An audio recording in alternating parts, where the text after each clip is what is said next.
এইটা আমাদের ওর রেখার তরফ দিয়ে তোর জন্য।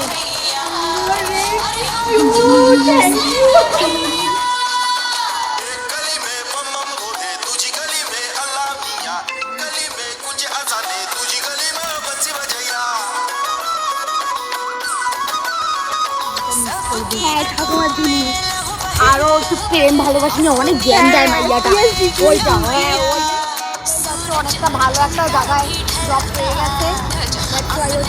তাই তো ভাই হ্যাঁ